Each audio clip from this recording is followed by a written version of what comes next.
Riyadh, Saudi Arabia. 1973. Two men are sitting across from each other in a room that most of the world will never know existed. One of them is Henry Kissinger, the most powerful diplomat in the world, sent by a president who is fighting for his political survival back in Washington. The other is King Faisal of Saudi Arabia, ruler of the largest oil reserves on the planet. A man who understands that what he controls is not just oil, but the nervous system of the modern world. They have been talking for 3 days, behind closed doors, with no journalists, no cameras, no official record that will ever be made public. When they finally reach an agreement, no treaty is signed, no ceremony is held, no population is consulted, but what is agreed in that room in 1973 will govern the finances of every country on Earth for the next 50 years, including yours. To understand what Kissinger came to the Saudi desert to negotiate, you have to understand what had just happened to America. For 25 years after World War II, the global financial system ran on a single agreement called Bretton Woods. The logic was simple. Every major currency would be pegged to the US dollar, and the US dollar would be backed by gold. America held the gold. The world trusted the dollar. And then America spent itself nearly bankrupt. The Vietnam War, the Great Society programs, 2 enormous expenditures running simultaneously, and a government printing money to pay for both. Foreign governments began to suspect that America had printed far more dollars than it had gold to back them. France was the first to say it out loud. French officials demanded gold in exchange for their dollar reserves and sent warships to collect it. They were right to be suspicious. On August 15, 1971, President Nixon went on national television and made an announcement that most Americans did not fully understand. The United States would no longer exchange dollars for gold. The gold standard was over. Just like that, the dollar became paper, backed by nothing but the promise of a government that had just proven it would print as much as it needed. The world had a problem, and America had a bigger one. If the dollar was just paper, why would anyone accept it? Why would any nation sell its oil, its wheat, its labor for something backed by nothing? This is the question Henry Kissinger flew to Riyadh to answer. The agreement Kissinger and King Faisal reached had 2 parts, and both parts were simple. Part 1. Saudi Arabia would sell its oil exclusively in US dollars to every buyer, in every country, on every continent, without exception. Part 2. Saudi Arabia would take its surplus dollar revenues and invest them in US Treasury bonds, effectively lending America's own money back to it at low interest. In exchange, America would guarantee the military security of the Saudi kingdom.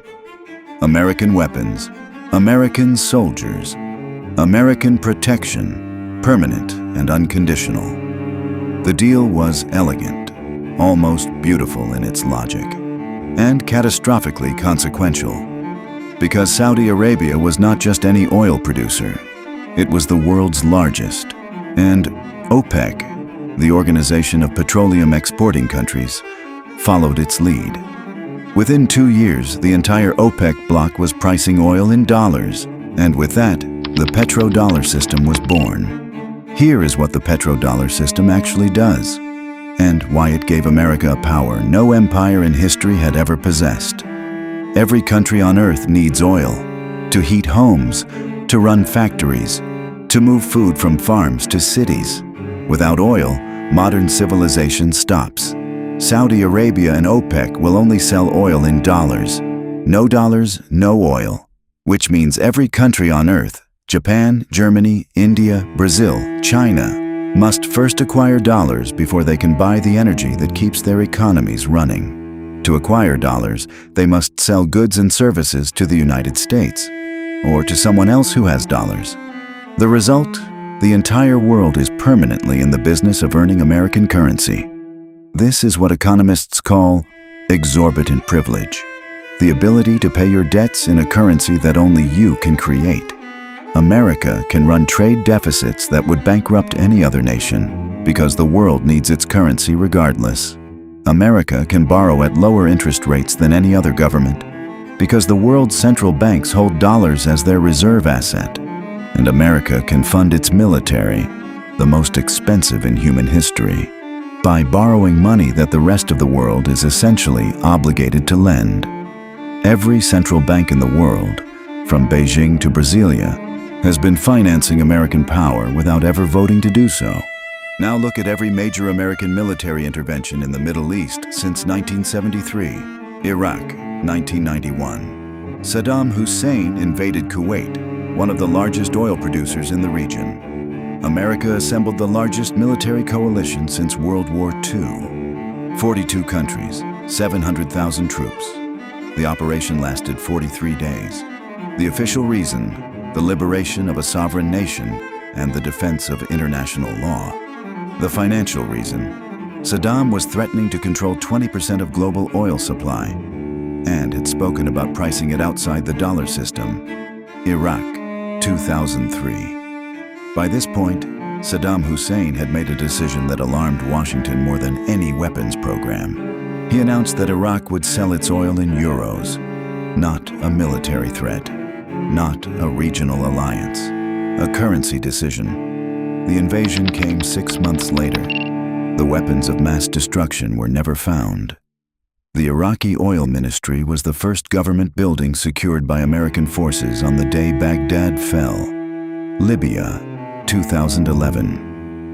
Muammar Gaddafi had spent years building support for a gold-backed African currency, the gold dinar, that African nations would use to price their oil and resources. He had the support. He had the gold. He had the plan. NATO intervened that year. Gaddafi was dead by October.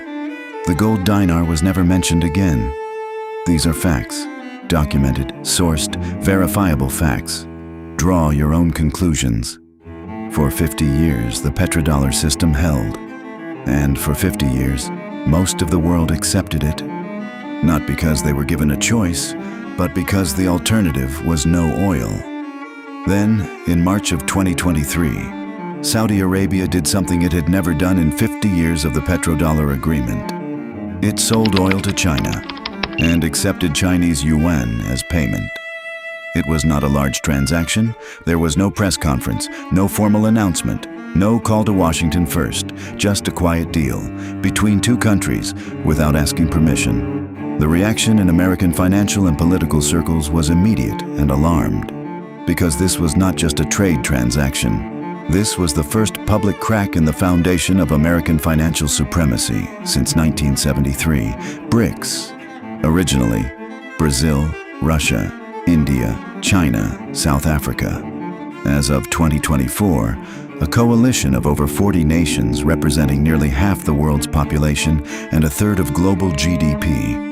At their 2023 summit in Johannesburg, the question on the table was one that would have been dismissed as fantasy a decade ago. A new reserve currency, backed not by any single government's promise, but by a basket of real commodities, oil, gold, rare earth minerals. The currency does not exist yet, but the conversation does. And in the history of monetary systems, conversations like this in rooms like that are how the old order ends. India is settling oil purchases with Russia in rupees. China and Brazil are conducting trade directly in yuan. The UAE is experimenting with dirham-denominated oil contracts. Each transaction is small. Each transaction is a test. Each successful test makes the next one easier. Russia, under Western sanctions since 2022, was forced to build financial infrastructure that does not depend on the dollar or the SWIFT system. The Russian economy did not collapse as predicted, and that is the most dangerous outcome that could have happened, because it proved that dollar dependency can be survived. China watched every step of this experiment with great patience and greater interest. Here is what no one in Washington wants to say publicly. If the petrodollar system ends, if oil is routinely priced in currencies other than dollars, the United States loses something that cannot be replaced by aircraft carriers. It loses the ability to borrow unlimited money at near zero cost. It loses the ability to impose sanctions that actually work, because sanctions only function when the sanctioned country cannot find alternatives to the dollar. It loses the soft gravitational pull that makes the whole world orbit Washington's economic decisions. This does not mean America collapses. Empires rarely fall in a day. But it means the cost of everything Americans buy goes up. The government can no longer borrow as cheaply. Interest rates must rise. The standard of living, built partly on an invisible subsidy that most Americans never knew existed, begins to contract. History does not end. Power simply moves. Saudi Arabia has not abandoned the petrodollar. Not yet.